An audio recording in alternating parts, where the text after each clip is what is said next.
What's going on, guys? Back on the Oldsmobile. Let me get my figure right. Yeah, back on the Oldsmobile this week. And we're going to try and set the engine in there, get a good idea where it needs to be, weld the engine mounts in, and hopefully try and get a transmission cross member set up where it needs to be.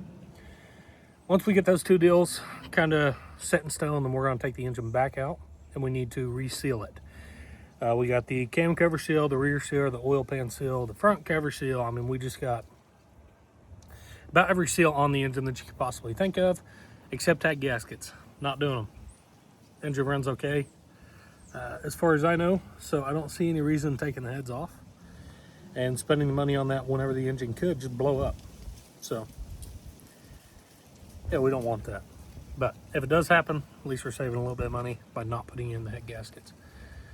So yeah, I got the cherry picker over here. We're gonna get this engine jacked up, hopefully try and set it in the car, see how it goes.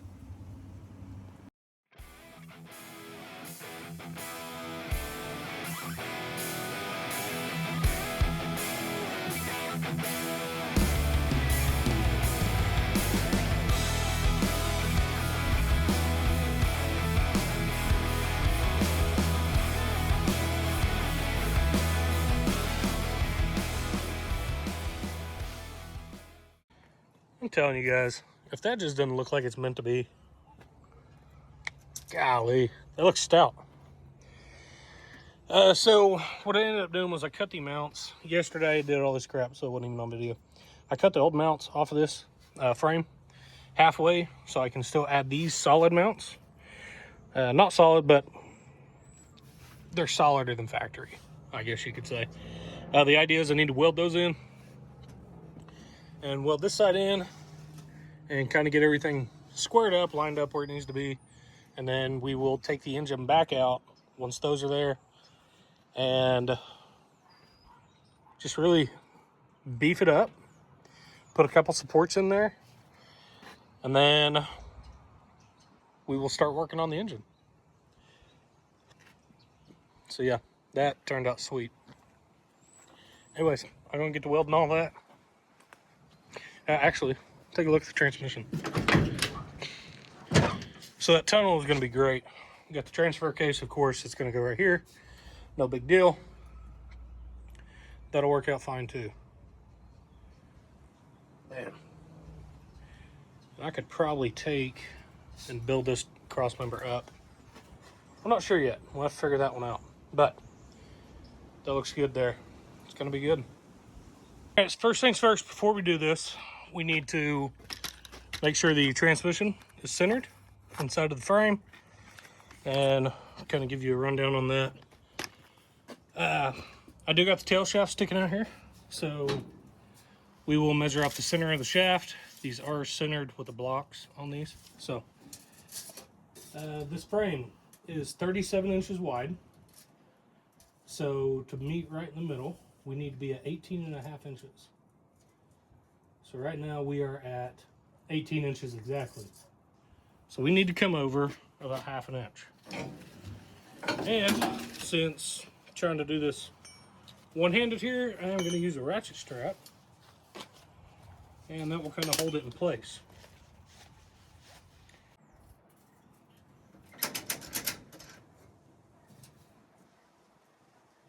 Sitting at 18.5. So 18.5 is perfect right there.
As for today, starting to get a little dark out.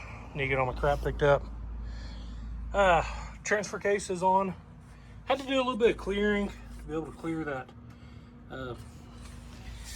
The electronic shifter for the four-wheel drive. I wish this wasn't electronic shift, but no biggie, no big deal. You guys actually might know a way to get rid of that. I haven't even looked into it yet. If we could, that'd be cool. I don't really want electronic switch, so if we could get rid of that, awesome. If not, no biggie. So transmission mount is in. The tractor is off. All the weight is on the actual mounts. Due to it being dark, I don't have really enough time to get those welded up. So I just got some ugly beads on them for right now. Just enough to kind of hold them in place. And tomorrow, hopefully, I can get this engine back out and we will get it all kind of straightened up and welded up. But the engine looks pretty darn good in there. Looks good. Got plenty of clearance for the oil pan. I mean, everything's just, it looks good. So hopefully we can get everything kind of lined out and just be ready for whenever the engine is done. We'll stick it right back in there. So yeah, anywho, we're gonna get washed up. What's going on, guys? Let's see. I didn't video nothing yesterday. I was actually fooling around with this Model A, and guys, listen. If I had a for sale sign right now, it would be very, very tempting to put it on the front of this thing and just park it in the driveway. Okay. If you guys have worked on cars, you probably would agree that the worst things are just the tiniest, tedious things. They're most aggravating. We put an electric fuel pump on this thing. I put a Holley electric fuel pump on it, thinking that would fix all my issues. No, it didn't. Still got the same issues. Don't have any idea. Had a couple guys over here last night, and they were looking at it with me and trying to get an idea of what's going on. But I am gonna give you guys some insight on what I did. This fuel filter used to be a real cheap one. I got this one from Kevin. It's a Wix. A little bit more decent filter than what I had on there. And when you turn that pump on, it barely trickles into this filter. But when you take this off of the carb, it shoots fuel out like no other. So it's almost like it's airlocked almost. So got it to idle yesterday whenever the choke was about halfway to 3/4 of the way shut. So to me, that means that it's starving for fuel on the bottom end, the low end of RPMs. So, because when you get to higher RPMs, I mean, it revs out great. It really does good. But you got to feather the throttle to keep it running. So, I don't know if possibly I got some gunk in this carburetor or what. If you guys have watched a couple of the past previous videos, the filter that I had in between the pump and the tank was awful. It had some gnarly stuff in there. So I think it might be something on the inside of the carburetor. Now, I'm going to catch hell over this because, you know, I'm not a Holley guy. And the reason being is because I'm ignorant with them. I don't know really much about them. I've been an Edelbrock guy since the very first engine that I've had. I had an Edelbrock on it, manual choke, like nothing fancy. So I have tried a Holley once, and I swore that I'd never do it again because right out of the box I had issues, and you know, it sucked. So I'm going to go throw another Edelbrock on this. Timmy, he has one that's used, so I'm gonna take it off of his shelf, just throw it on here, see if it fixes the problem. and see possibly if I might be able to get this one warranted. I haven't had this thing for a year. I don't see any reason why it should need to be rebuilt already. So I don't know. I don't know if there's something in it or if something was damaged or what. I don't want to take it apart yet until I can figure out if there is a warranty that they'll give me on that. Because these things are like $500 now. It's ridiculous. So I'm going to go check that out. As far as this car, I plan on taking the LS out. I can't. I don't have a tractor here. Cherry picker is kind of sketchy, so we're not doing that. Anyways, so we'll wait on a tractor to get here whenever that happens. But today, we're messing with that. Here. We're going to figure it out.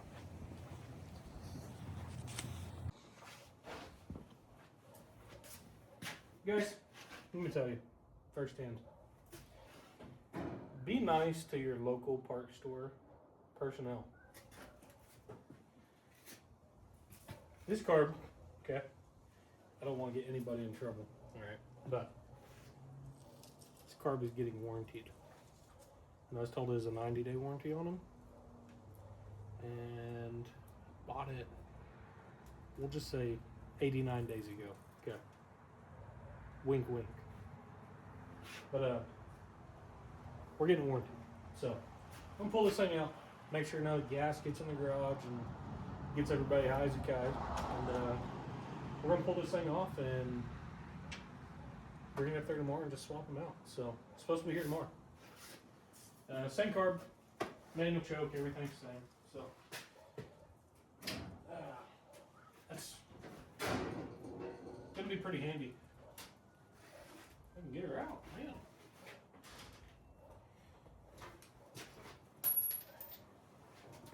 As you guys can tell, this car doesn't weigh very much. I'd love to bring it to the co-op to see how much it weighs one day.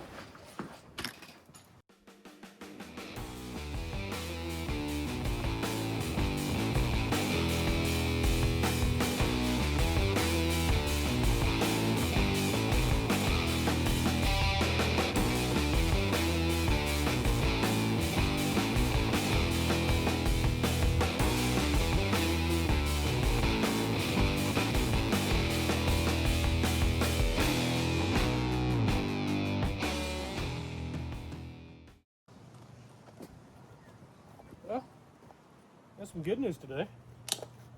We got the carburetor. Hoping this one lasts longer than this past one did. Kind of a bummer.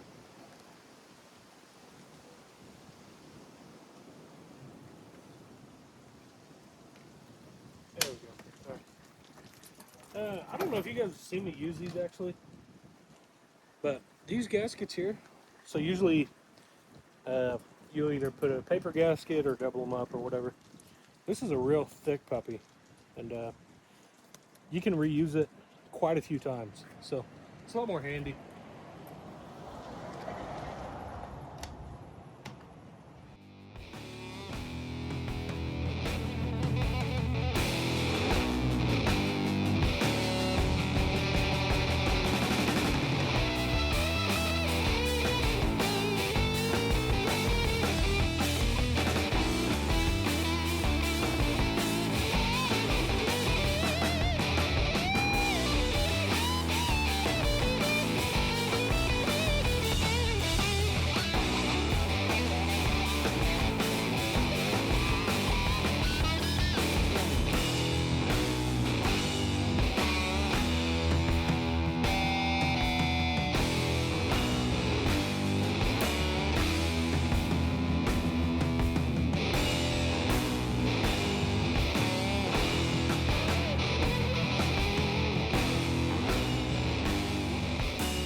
All right, now this thing should run. Good carb. I think it would. Let's see. Power.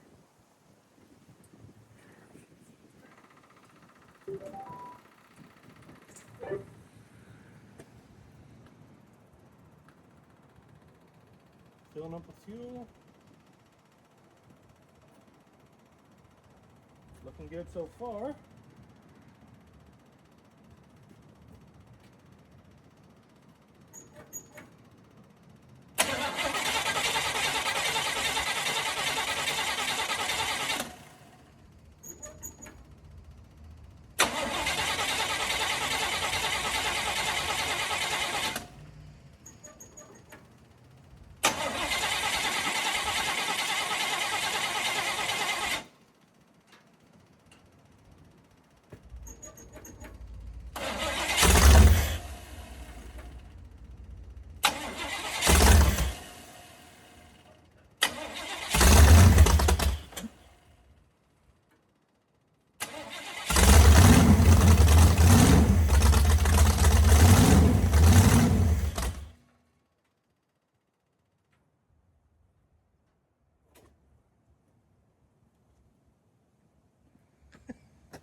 Let me give you guys a tech tip. Whenever you change the carburetor, make sure you put the plug in the back. That can ideally cause you a pretty big vacuum leak. So we're gonna put the plug in that real quick. So stand by. All right, you got that plugged off. Shouldn't have any vacuum leaks now. Should.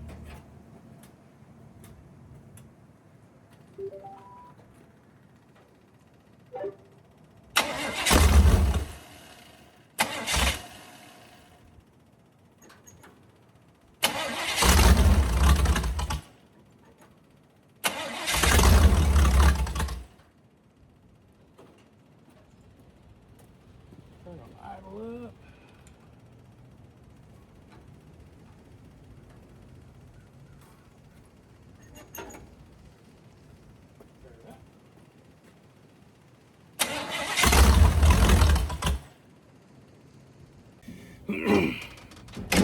I want to say we got it fixed.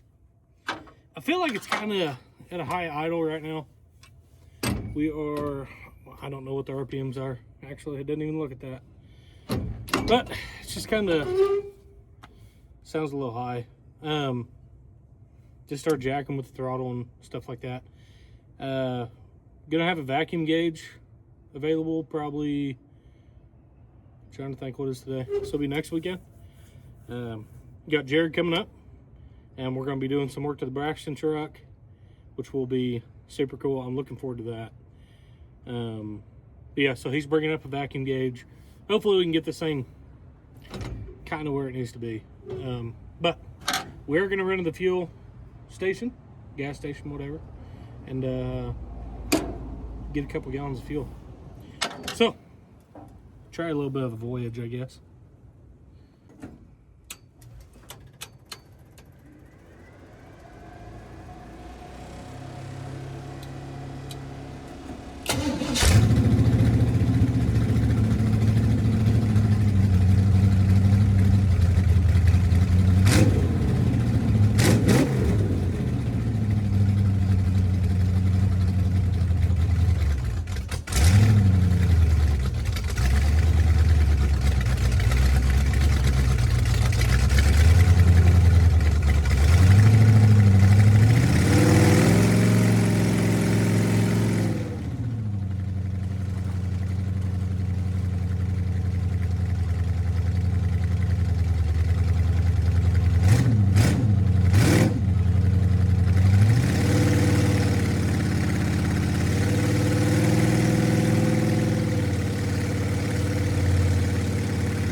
Came over here, helped me with this thing. Okay, so you do got the drive-by wire then. Man, that thing fits in there good. Jeez Louise. You want to start it? It sounded good when you pulled up, for sure.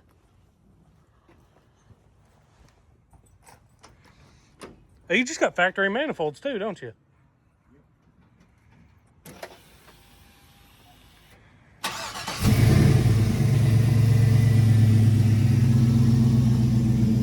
Golly, this thing runs smooth. Oh man, those gauges are killer. Those look really good.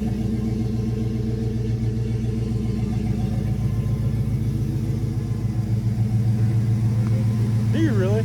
Oh my gosh.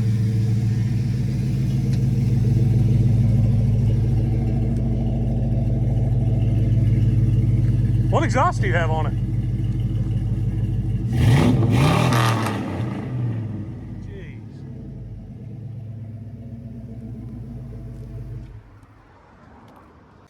All right, guys. Yesterday, that was actually Nick Miller.